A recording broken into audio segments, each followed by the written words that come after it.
কোরআনের প্রথম সূরা ফাতিহা মক্কায় অবতীর্ণ হয়েছিল। আয়াত ৭, রুকু ১। শুরু করি আল্লাহর নাম আমি নিয়ে, দয়া করে যান যিনি করুণা দিয়ে। আল্লাহরই জন্য রহে যত গুণগান, পালন করেন যিনি সকল জাহান। পরম করুণাময় তিনি দয়াবান, রোজ কিয়ামতে যিনি করিবেন বিচার।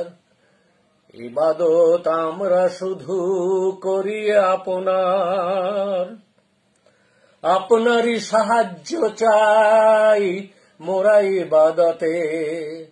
চালান মোদের যেন সেই সোজা পথে, চালান মোদের যেন সেই সোজা পথে।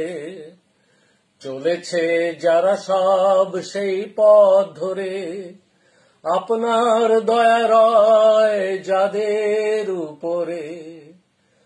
আর যারা চলে সব সেই পথে নয়, আপনার গজব